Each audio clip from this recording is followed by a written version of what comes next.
Su diario decía: ya no siento nada por él. Lo dejé abierto sobre su almohada, con los papeles del divorcio y mi anillo encima. Encontré el diario de mi esposa por accidente, mientras buscaba los papeles del seguro. Una sola frase destruyó 28 años de matrimonio. Ya no siento nada por él. Pero en lugar de confrontarla, hice algo mucho peor. Me volví invisible, reuní pruebas y planeé la venganza perfecta.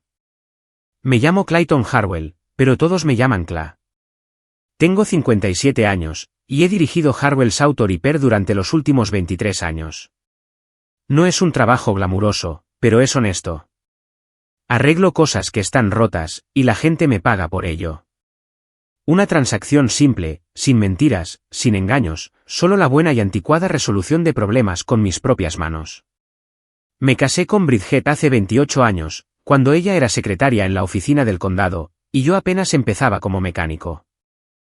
Era hermosa entonces, y todavía lo es, con esos penetrantes ojos verdes y esa sonrisa que podía hacerte olvidar tu propio nombre. Tuvimos a nuestro hijo, Theodore, cuando ella tenía 25. Y durante mucho tiempo, fuimos felices. Realmente felices. Bridget ascendió en el mundo más rápido que yo. Mientras yo estaba contento ensuciándome las manos bajo el capó de los coches, ella volvió a estudiar, obtuvo su título de contabilidad y consiguió un trabajo en Kessler Construcción. Buen dinero, beneficios, respeto. Estaba orgulloso de ella. Genuinamente orgulloso. Nunca se me ocurrió que el éxito podría cambiarla de maneras que no me gustarían. La primera señal real de que algo andaba mal llegó hace unos 6 meses. Estaba buscando nuestros papeles del seguro después de un pequeño choque. Un cliente afirmaba que habíamos dañado la pintura de su coche. Bridget siempre guardaba los documentos importantes en el cajón de su escritorio de arriba, organizado como una operación militar. Fue entonces cuando encontré el extracto de la tarjeta de crédito. Tiffany & Company, Nordstrom, un spa de lujo en la ciudad del que nunca había oído hablar. Casi $8,000 en cargos durante 3 meses. Cuando le pregunté al respecto, Bridget ni siquiera parpadeó. Me he estado dando unos caprichos, dijo, sin levantar la vista de su portátil. Trabajo duro, Cla. Merezco cosas bonitas. La forma en que dijo mi nombre, como si le supiera amargo en la boca. Eso debería haber sido una advertencia suficiente. Pero soy un hombre sencillo. Arreglo motores, no matrimonios. Así que asentí y volví a mi taller, diciéndome a mí mismo que tenía razón. Ella trabajaba duro. Merecía cosas bonitas. Lo que no sabía entonces era que esas cosas bonitas no eran para nuestro hogar, ni para nuestra vida juntos. Eran para otra persona. Alguien que, aparentemente, apreciaba la lencería francesa y las joyas caras mucho más de lo que yo jamás podría. El diario lo cambió todo. No estaba husmeando, no realmente. Estaba buscando el talonario de cheques para pagar los impuestos de la propiedad. Y allí estaba, encima de una pila de correo como si quisiera ser encontrado. Cubierta de cuero marrón, ligeramente desgastada en los bordes. Lo había visto muchas veces antes, pero nunca pensé en mirar dentro. Ojalá nunca lo hubiera hecho. La primera entrada que leí ni siquiera era sobre mí. Era sobre su día en el trabajo, quejándose de que Raymond Kessler obligaba a todos a quedarse hasta tarde por alguna reunión de presupuesto. Cosas normales de esposa. El tipo de cosas que solía contarme durante la cena, en lugar de escribirlas en secreto. Casi lo cerré en ese mismo momento. Casi lo volví a poner donde lo encontré y me marché. Pero algo me hizo retroceder unas cuantas páginas, y fue entonces cuando vi mi nombre. Cla llegó a casa temprano hoy. Bridget había escrito con su letra pulcra. Me encontró hablando por teléfono cuando tuve que inventarme una historia sobre que hablaba con mamá. Me estoy cansando de tantas mentiras. Pero, ¿qué otra opción tengo? Cla no lo entendería. Es demasiado sencillo para sentimientos complicados. Demasiado sencillo. Eso me golpeó como un mazo en el pecho. 28 años de matrimonio, y mi esposa pensaba que yo era demasiado sencillo para entender sus sentimientos complicados. Seguí leyendo, aunque cada palabra se sentía como tragar cristales rotos. Entrada tras entrada sobre alguien llamado de cómo la hacía reír. Cómo entendía sus ambiciones de maneras que yo nunca podría. Cómo estar con él la hacía sentir viva de nuevo, después de años de sentirse muerta por dentro. Entonces encontré la entrada que detuvo mi mundo en seco. Ya no siento nada por Cla. Lo había escrito hacía solo 3 semanas. Ni odio, ni amor, nada en absoluto. Es como un mueble al que me he acostumbrado a tener cerca. Cuando intento imaginar envejecer con él, me siento vacía, como si ya estuviera enterrada. Me quedé sentado en esa silla durante probablemente 1 hora, simplemente mirando esas palabras.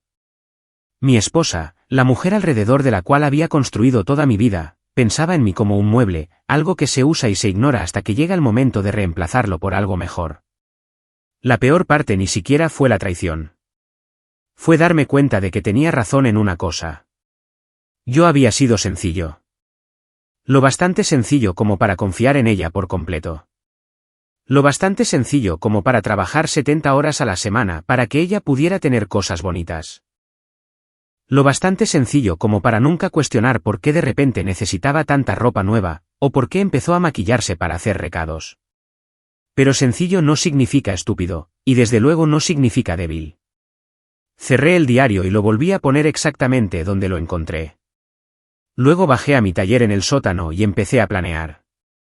No una venganza. Eso es lo que hacen los hombres sencillos cuando están enfadados. Yo iba a hacer algo mucho más sofisticado. Iba a desaparecer de su vida tan completamente como ella ya había desaparecido de la mía. Y ella iba a descubrir exactamente cómo se sentía perder algo que pensabas que siempre estaría ahí. A la mañana siguiente, Bridget bajó las escaleras con un conjunto nuevo que nunca había visto antes. Falda negra, blusa de seda, tacones que costaban más que la cuota del coche de la mayoría de la gente. Me besó en la mejilla como siempre, pero ahora sabía que era solo parte de su actuación. Hoy trabajo hasta tarde otra vez, dijo, sirviendo café en una taza de viaje. Mañana tengo una presentación importante. Claro, respondí, sin levantar la vista de mi periódico. Yo comeré algo en Murphy's Diner. Se detuvo en la puerta. Y por un segundo, pensé que podría decir algo real, algo honesto. Pero solo sonrió con esa sonrisa ensayada y salió hacia su BMW. Después de que se fue, llamé a Pete Sullivan, mi viejo amigo del ejército que se había metido a investigador privado después de su divorcio. Era hora de empezar a reunir algunos hechos. Pete Sullivan parecía mayor de sus 62 años cuando entró en mi taller ese martes por la mañana. 20 años como policía, y luego 15 como investigador privado, le hacen eso a un hombre. Pero sus ojos seguían siendo agudos. Y cuando le entregué las fotos de Bridget que había impreso de Facebook, las estudió como si estuviera memorizando cada detalle.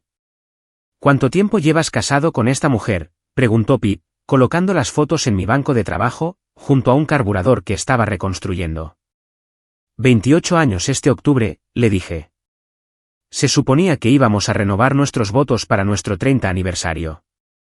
Ella ya ha empezado a planear la fiesta. Pete hizo un sonido que podría haber sido una risa si no fuera tan amargo. Sí, bueno, quizás deberías esperar antes de encargar el pastel. ¿Qué quieres saber exactamente? Le expliqué lo del diario, los cargos de la tarjeta de crédito, las noches hasta tarde en el trabajo. Pete escuchó sin interrumpir, asintiendo de vez en cuando como si ya lo hubiera oído todo antes. Cuando terminé, sacó un pequeño cuaderno y empezó a escribir. El paquete de vigilancia estándar cuesta unos $1,500 por una semana, dijo. Eso te dará fotos, ubicaciones, horas, fechas.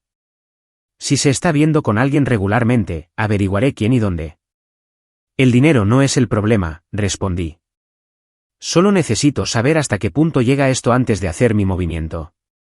Pete estudió mi rostro durante un largo momento. Llevo haciendo esto un tiempo, y he visto a hombres en tu situación manejar las cosas de todas las maneras posibles. Algunos hacen estupideces de las que luego se arrepienten. ¿Planeas hacer alguna estupidez?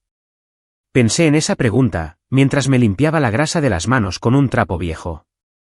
¿Era estúpido planear desmantelar sistemáticamente la vida de mi esposa? Quizás. Pero parecía mucho más inteligente que rogarle que me amara de nuevo, o fingir que no había leído lo que realmente pensaba de mí. Planeo protegerme, dije finalmente. Asegurarme de que cuando todo esto termine, no sea yo el que se quede sin nada. Buena respuesta, dijo Pip, cerrando su cuaderno. Empezaré mañana. Dame una semana y sabrás todo lo que hay que saber sobre las actividades extracurriculares de tu esposa. Esa noche, Bridget llegó a casa a las 9:30, afirmando que había cenado con unas amigas después del trabajo. Llevaba un collar nuevo, una delicada cadena de plata con un pequeño colgante de diamante. Cuando se lo elogié, dijo que se lo había comprado como recompensa por conseguir un gran cliente. Te mereces cosas bonitas, le dije, diciéndolo en un sentido que ella no podía entender.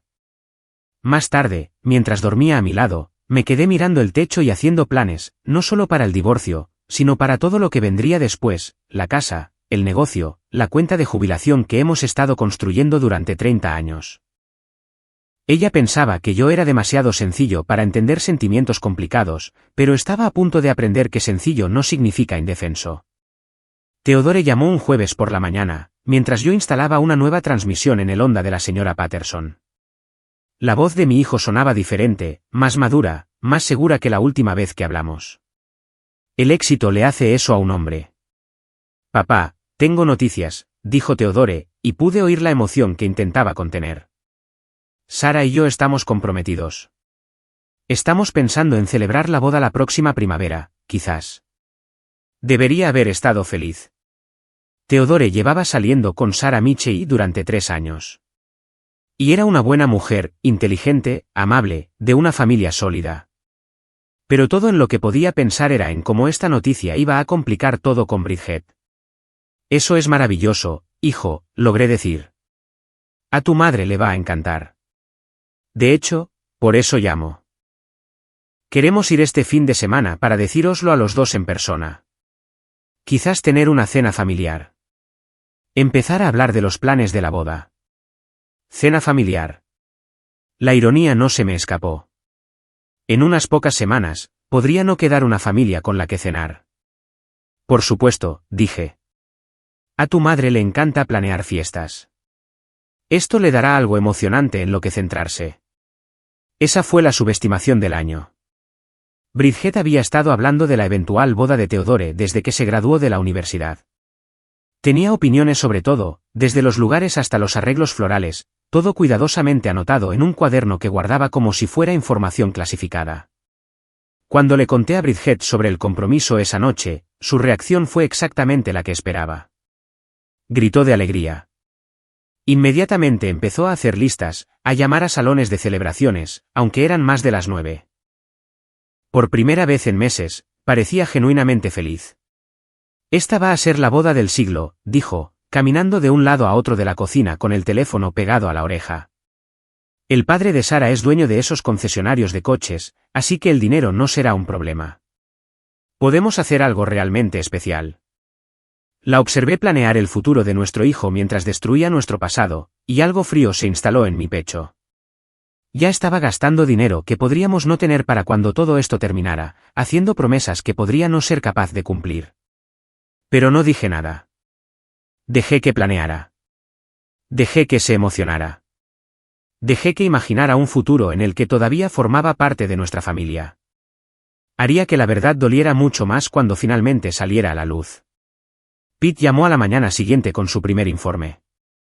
Bridget, efectivamente, había trabajado hasta tarde la noche anterior, pero no en Kessler Construcción. Había estado en el Marriott del centro, habitación 847, con un hombre que Pete describió como alto, de pelo oscuro, traje caro y que conducía un Mercedes negro. Tengo fotos, dijo Pete. ¿Quieres que siga o ya has visto suficiente? Sigue, le dije. Necesito saberlo todo. Theodore y Sara llegaron el viernes por la noche en su nuevo Audi. Todo sonrisas y energía nerviosa. Sara era más guapa que en las fotos, con el pelo rubio y esa clase de calidez genuina que te hacía sentir como de la familia inmediatamente. En otras circunstancias, habría estado orgulloso de llamarla mi nuera. Señor Harwell, dijo, dándome un abrazo que se sintió real. Theodore habla de usted todo el tiempo. Dice que usted le enseñó todo lo que sabe sobre arreglar cosas. No todo, respondí, pensando en lo único que no podía arreglar. Mi matrimonio, pero lo suficiente para mantenerlo alejado de los problemas. Bridget prácticamente resplandecía durante la cena. Se había pasado todo el día cocinando el plato favorito de Theodore, estofado de ternera con todas sus guarniciones, y la casa olía como en los viejos tiempos, cuando éramos realmente felices. Acosó a Sara con preguntas sobre los planes de la boda, tomando notas en un pequeño libro de cuero como si estuviera planeando una operación militar. Las bodas en junio son preciosas, dijo Bridget, rellenando la copa de vino de Sara. El tiempo es perfecto y todas las flores están en flor. ¿Has pensado en Venecia? Sara y Theodore intercambiaron una mirada. En realidad, esperábamos que fuera algo pequeño, dijo Theodore con cuidado. Quizás en el club de campo, solo la familia inmediata y algunos amigos cercanos. Pequeño. El tenedor de Bridget se detuvo a medio camino de su boca. Theodore, esta es tu boda. Debería ser una celebración, no una ceremonia en el juzgado. Observé a mi esposa planear una boda para un matrimonio que podría durar más que el suyo propio, y la ironía me quemaba en la garganta como whisky barato. Estaba tan preocupada por la felicidad de Sara, tan centrada en crear el día perfecto para otra persona, mientras destruía los cimientos del hogar familiar de nuestro hijo. Más tarde esa noche, después de que Theodore y Sara se hubieran ido a dormir a la habitación de invitados, Bridget se sentó en la mesa de la cocina, rodeada de revistas de bodas e impresiones de sitios web de salones. Parecía contenta de una manera que no había visto en meses. Son perfectos el uno para el otro, dijo sin levantar la vista de una foto de un elaborado arreglo floral. Theodore va a ser un marido excelente. Aprendió viéndonos a nosotros, dije, probando las palabras. Bridget finalmente me miró, y por un instante, algo parpadeó en sus ojos. Culpa, quizás, o arrepentimiento. Pero luego sonrió y volvió a su planificación. Hicimos algo bien, dijo en voz baja. A la mañana siguiente, Pete llamó mientras yo preparaba café. Theodore y Sara habían salido a correr y Bridget todavía dormía la mona de la cena. Tengo más fotos, dijo Pete en voz baja. El novio de tu esposa salió de su habitación de hotel en el Hampton Inn ayer por la mañana. Se despidieron con un beso en el aparcamiento como si fueran recién casados. Envíalas a mi correo electrónico seguro, le dije, saliendo al porche trasero donde nadie pudiera oír. Sigue siguiéndolo al también. Quiero saber todo sobre Dexter Rhodes. Ya estoy en ello, respondió Pete. El tipo tiene gustos caros para ser, supuestamente, solo un gerente de nivel medio. Ese Mercedes es nuevo y su apartamento en el centro no es barato. Después de colgar, me quedé en el porche viendo el amanecer y pensando en el momento oportuno. El compromiso de Theodore debería haber sido la noticia más feliz que había recibido en todo el año. En cambio, era solo una complicación más en una situación cada vez más compleja. Cuando Bridget finalmente bajó, ya estaba vestida y lista para otro día de planificación de bodas. Me besó en la mejilla como si todavía fuéramos la pareja feliz que Theodore y Sara creían que éramos. Pensé que hoy podríamos llevarlos a ver salones, dijo. El Riverside Country Club tiene una fecha libre en junio. Suena perfecto, dije, con un significado que ella no podía entender. El lunes por la mañana trajo más revelaciones de las que estaba preparado para afrontar. El informe completo de Pete llegó a mi correo electrónico, junto con fotografías que me revolvieron el estómago. Bridget y Dexter Rhodes no solo tenían una aventura. Vivían como un matrimonio durante sus estancias en el hotel. Cenas del servicio de habitaciones, duchas compartidas, café matutino en el balcón como si fueran los dueños del mundo. Pero fue la información financiera que Pete había desenterrado lo que realmente captó mi atención. Dexter Rhodes ganaba un sueldo de 6 cifras como gerente regional, pero su patrón de gastos sugería que tenía acceso a mucho más dinero del que su salario debería permitir. El tipo de dinero que podría provenir de desviar presupuestos de construcción o inflar los costos de los proyectos. Tu esposa ha estado firmando pagos a empresas fantasma, explicó Pete por teléfono. Kessler Construction ha estado perdiendo dinero a espuertas durante meses, y todo se remonta a facturas que tu esposa aprobó. Las piezas encajaron como los cilindros de una cerradura. Bridget no solo me estaba engañando. Estaba robando a su empleador para financiar su nuevo estilo de vida. La ropa cara, las joyas, las habitaciones de hotel, incluso el Mercedes de Dexter. Todo pagado con dinero malversado. ¿De cuánto dinero estamos hablando?, pregunté. Una estimación conservadora, alrededor de $200,000 en el último año. Podría ser más si llevan más tiempo del que he encontrado pruebas. $200,000. Suficiente para destruir el negocio de Raymond Kessler y llevar a Bridget a una prisión federal. De repente, mi simple divorcio se había convertido en algo mucho más complicado. Pasé el resto del día pensando qué hacer con esta información. Lo inteligente sería documentarlo todo y usarlo como palanca en el proceso de divorcio. Pero había una parte de mí, la parte que recordaba a la mujer con la que me había casado hace 28 años, que quería darle una última oportunidad para que confesara. Esa noche, Bridget volvió a llegar tarde a casa, afirmando que había estado trabajando en una gran propuesta de licitación. Llevaba otro conjunto nuevo, un vestido de diseñador que probablemente costaba más que el salario mensual de la mayoría de la gente. Cuando se lo elogié, me dio la misma respuesta sobre darse un capricho por trabajar tan duro. Bridget, dije, siguiendo las escaleras arriba hasta el dormitorio. ¿Está todo bien en el trabajo? Últimamente has estado echando muchas horas. Se detuvo a mitad de quitarse los pendientes. Unos caros que nunca había visto antes. ¿Por qué lo preguntas? Simplemente parece que el negocio de la construcción te mantiene más ocupada de lo normal. Raymond debe estar agradecido de tener a alguien de confianza manejando las finanzas. Algo cambió en su expresión por un momento. Miedo, quizás, o cálculo, pero luego sonrió y continuó desvistiéndose. Raymond sabe que soy dedicada, dijo. Los buenos empleados son difíciles de encontrar en este negocio. Asentí y fui a darme una ducha, pero mi mente iba a toda velocidad. Estaba metida en un lío más grande de lo que había imaginado. Y cuando todo esto saliera a la luz, las consecuencias iban a ser devastadoras.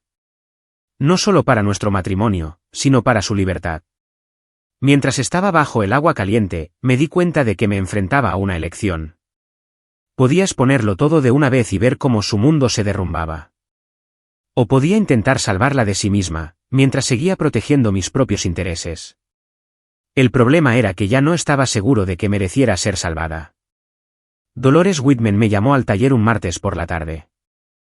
Su voz temblaba de una manera que nunca antes había oído. La madre de Bridget tenía 76 años y era más dura que el cuero.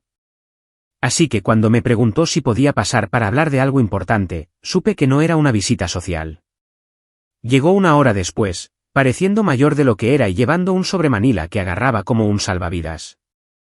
Le serví un café en mi oficina, sobre el garaje, la misma oficina donde había estado planeando la caída de mi esposa durante semanas. Clayton, dijo Dolores, acomodándose en la gastada silla de cuero frente a mi escritorio. Necesito contarte algo sobre Bridget que debería haberte contado hace años. Se me encogió el estómago. Fuera lo que fuera que había en ese sobre, sabía que no iba a facilitarme la vida. Bridget tampoco le fue fiel a su primer marido, continuó Dolores, con la voz apenas un susurro. Irving la pilló con su socio. Esa es la verdadera razón por la que su matrimonio terminó, no porque se distanciaran como ella le contó a todo el mundo. Irving Poque. Lo recordaba vagamente de la infancia de Theodore. Un hombre tranquilo que se había mudado a Florida después del divorcio y rara vez visitaba. Bridget siempre lo había pintado como un inmaduro, incapaz de manejar las responsabilidades del matrimonio y la paternidad. Hay más, dijo Dolores, abriendo el sobre con dedos temblorosos. Irving vino a verme el mes pasado. Había oído por amigos comunes que Bridget estaba casada contigo, y quería advertirte sobre qué tipo de persona es realmente. Me entregó una carta escrita con una letra cuidadosa. El relato de Irving sobre su matrimonio con mi esposa era como leer la historia de mi propia vida, solo que con diferentes fechas y lugares. Las noches hasta tarde en el trabajo, los misteriosos cargos en la tarjeta de crédito, la distancia emocional que se hacía más grande con cada mes que pasaba. Destruyó a ese pobre hombre, dijo Dolores, secándose los ojos con un pañuelo. Le quitó la mitad de todo por lo que había trabajado y lo dejó destrozado. Juré que nunca dejaría que se lo hiciera a otro buen hombre. Pero fui demasiado cobarde para hablar cuando os casasteis. Leí la carta 2 veces, absorbiendo cada detalle. Irving describía haber encontrado a Bridget con su amante en su propia cama, la misma cama donde concibieron a su hijo. Escribió sobre el proceso de divorcio, como ella lo había acusado de abandono y abuso emocional para obtener un acuerdo más grande. ¿Por qué me cuentas esto ahora?, pregunté. Dolores me miró con ojos cansados. Porque la historia se está repitiendo, y te mereces algo mejor que lo que ella le dio a Irving. Has sido un buen marido y padre, Clayton. No dejes que te destruya como lo hizo con él. Después de que Dolores se fue, me quedé en mi oficina sosteniendo la carta de Irving y pensando en los patrones. Bridget no había cambiado. Simplemente se había vuelto mejor ocultando su verdadera naturaleza. La mujer con la que me casé era la misma mujer que traicionó a Irving Poque, solo que más vieja y con más experiencia en el engaño. Esa noche, llamé a Irving a Florida. Su voz era más fuerte de lo que esperaba. La voz de un hombre que había sobrevivido a la traición y había salido intacto al otro lado. Me preguntaba cuándo llegaría este día, dijo Irving después de presentarme. ¿Cuánto tiempo llevas sabiéndolo? Unas pocas semanas, respondí. Encontré su diario por accidente. ¿Diario? Irving se rió, pero no había humor en su risa. También tenía uno durante nuestro matrimonio.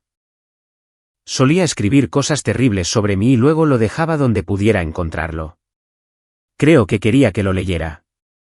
Hablamos durante más de 1 hora, comparando notas sobre la mujer con la que ambos nos habíamos casado. Irving había reconstruido su vida en Florida. Había iniciado un exitoso negocio de paisajismo. Incluso se había vuelto a casar unos años atrás.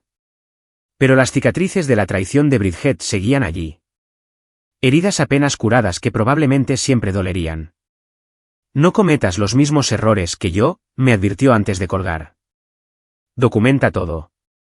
Protege tus activos. Y no creas ni una palabra de lo que diga durante el proceso de divorcio. Intentará convertirte en el villano, igual que hizo conmigo. El mensaje de texto llegó a las 3 de la mañana, sacándome de un sueño inquieto. El teléfono de Bridget vibraba en la mesita de noche, la pantalla iluminando el oscuro dormitorio. Ella estaba profundamente dormida a mi lado, probablemente agotada por otra noche viviendo su doble vida. Problemas con el coche en la autopista 23. ¿Puedes venir a buscarme? Demiré el mensaje durante un largo momento, luego me levanté silenciosamente de la cama y bajé a mi taller. Dexter Rhodes necesitaba un rescate y mi esposa estaba demasiado cansada de su aventura para oír su teléfono. La ironía habría sido divertida si no fuera tan patética. Pero esto me daba una oportunidad que no esperaba. Me vestí, cogí mis llaves y conduje hacia la autopista 23, no para ayudar a Dexter, sino para ver en qué tipo de problemas se había metido. Encontré un Mercedes negro en el arcén a unas 10 millas de la ciudad, con las luces de emergencia parpadeando en la oscuridad antes del amanecer. Dexter estaba de pie junto a él, hablando por teléfono, gesticulando con enfado a quienquiera que estuviera al otro lado. Me detuve a unos 100 metros de distancia y observé a través de los prismáticos que guardaba en mi camioneta para cazar. El Mercedes tenía daños en la parte delantera, consistentes con haber chocado contra un ciervo u otro animal grande. Pero lo que me llamó la atención fue la forma en que Dexter seguía mirando a su alrededor con nerviosismo, como si esperara que alguien apareciera. Esto no era solo un problema con el coche. Era algo completamente diferente. 20 minutos después, llegó una grúa. No era de ninguna compañía local que yo reconociera, sino de un servicio de Columbus. El conductor y Dexter hablaron brevemente, y luego cargaron el Mercedes en la plataforma. Mientras se alejaban, los seguí a una distancia segura. La grúa no se dirigió a ningún taller de reparación legítimo. En su lugar, fue a una zona industrial en las afueras de la ciudad, entrando en un complejo de almacenes que se suponía que estaba vacío. Aparqué al otro lado de la calle y observé cómo varios hombres salían a examinar el coche dañado. Algo iba muy mal aquí. Esto parecía menos un accidente y más una operación de limpieza. Tomé fotos con mi teléfono, asegurándome de capturar las matrículas y los rostros, y luego llamé a Pete Sullivan. Tienes que ver esto, le dije cuando respondió al segundo timbrazo. Trae tu cámara y encuéntrame en el viejo complejo de almacenes Miller en Industrial Drive. Pete llegó 30 minutos después, justo cuando el Mercedes dañado estaba siendo empujado al interior del almacén. Observamos desde su coche cómo hombres con monos de trabajo comenzaban a trabajar en el vehículo, pero no como mecánicos que arreglan daños por colisión. Eran metódicos, profesionales, como si hubieran hecho este tipo de trabajo antes. ¿Qué crees que están haciendo?, susurré. Difícil de decir, respondió Pete, ajustando su teleobjetivo. Pero sea lo que sea, no quieren que nadie se entere. Eso no es reparación de accidentes. Eso es eliminación de pruebas.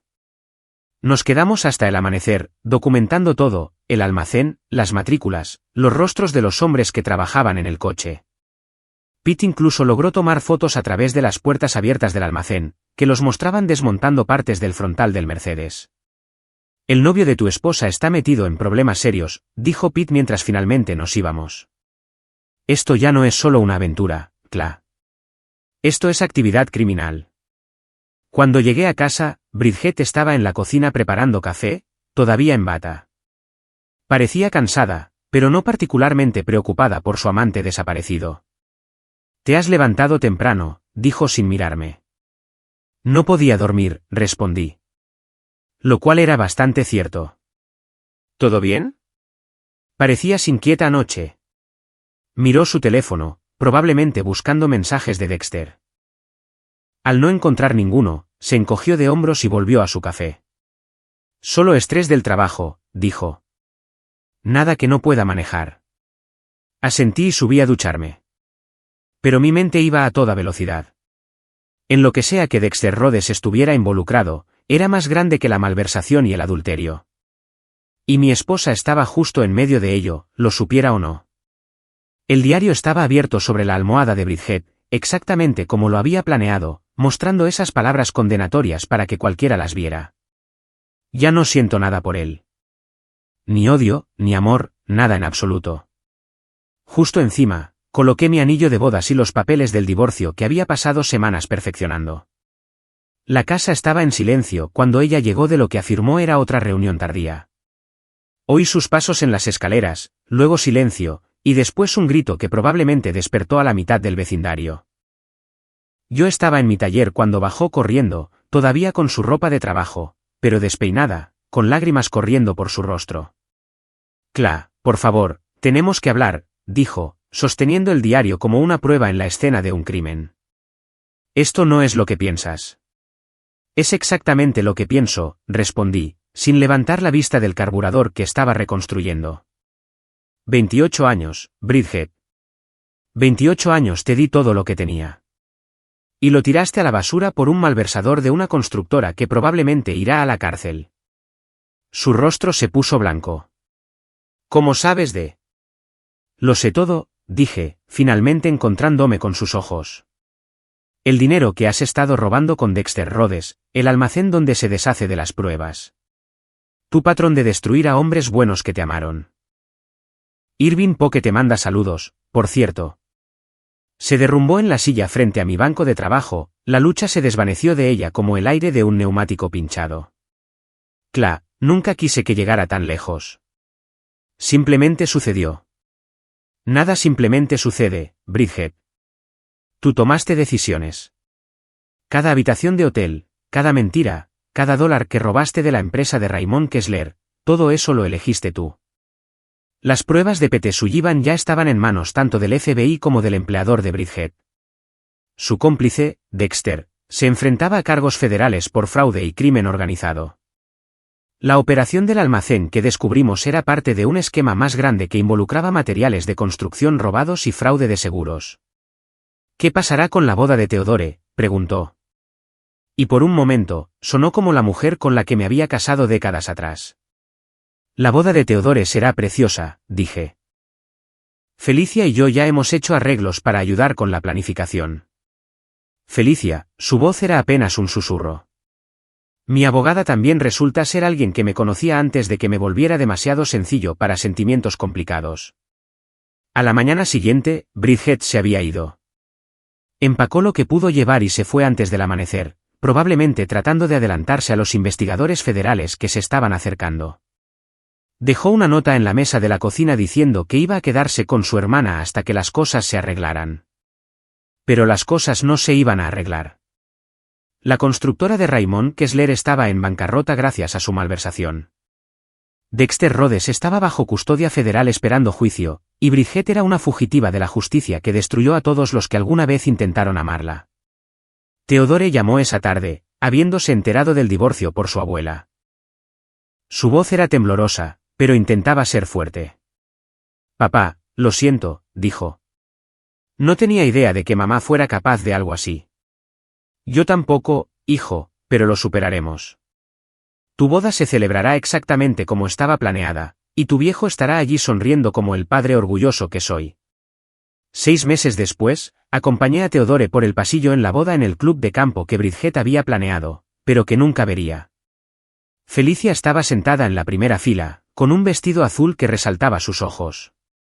Y cuando me sonrió durante la ceremonia, recordé lo que se sentía ser apreciado por una mujer que entendía que sencillo no significaba inútil.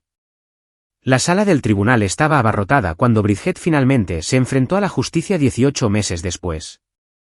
La encontraron en Miami, viviendo bajo un nombre falso y trabajando en un hotel de manera ilegal. Dexter Rhodes ya había sido sentenciado a 8 años en una prisión federal. La constructora de Raymond Kessler había quebrado, costando el empleo a 47 personas. Me senté en la última fila, no por rencor, sino porque quería ver el final de la historia que había ayudado a escribir.